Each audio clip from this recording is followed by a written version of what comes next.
Voilà, très bon PC.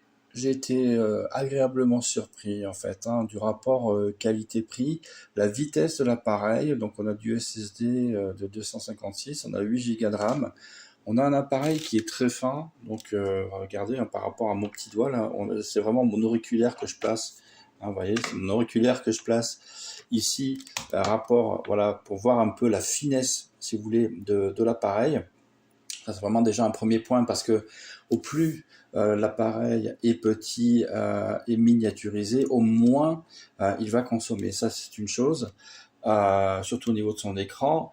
Au niveau des connectiques, on a quand même pas mal de choses. On a la possibilité d'une extension ici par carte SD. On a beaucoup de prises USB, en fait, on a du USB 2.0, on a du l'USB 3 ici et également de l'autre côté, une prise jack pour un casque, il y a du Bluetooth également, hein, bien entendu.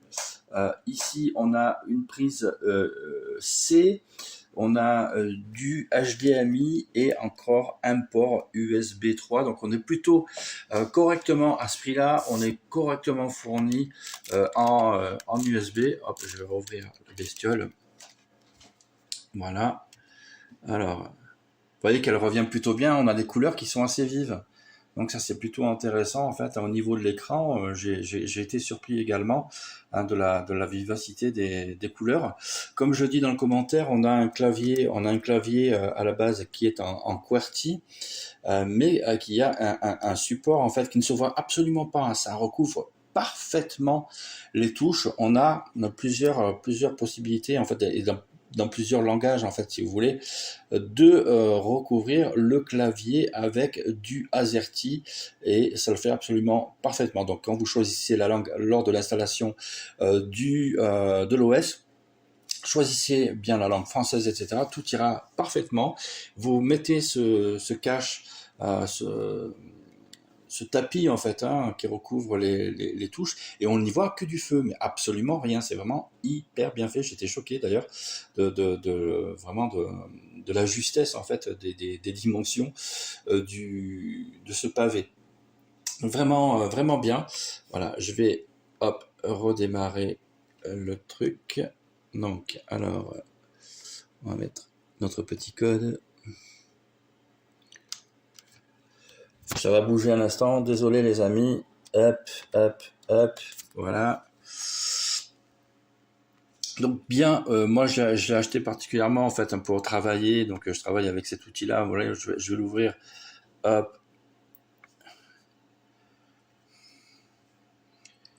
je ne l'ai pas encore réactivé. C'est un outil qui me permet depuis bien des années en fait de créer des mock-ups, etc. Vous avez vu la vitesse à laquelle se lance le logiciel, c'est assez impressionnant au niveau des exécutions, même en multitâche. Ici voilà, j'ai un Chrome avec deux onglets d'ouvert, j'ai du Netflix, voilà. Vous voyez, au niveau du son, c'est pas la panacée, mais pour un petit ordinateur comme ça, franchement, voilà, je vous laisse écouter. C'est vraiment honnête, je trouve, pour un appareil de ce niveau d'épaisseur. Le son est vraiment correct, l'image est correcte, l'appareil lui-même en fait a une sobriété qui est très très jolie. Voilà, il y a une caméra, il y a du Bluetooth, il y a la Wi-Fi, il y a absolument tout. Et moi, ce qui m'intéresse particulièrement, moi, c'est ça, c'est les connectiques qui sont vraiment en nombre sur l'appareil et la tenue de batterie qui est excellente quoi. Vraiment très très très très bon appareil.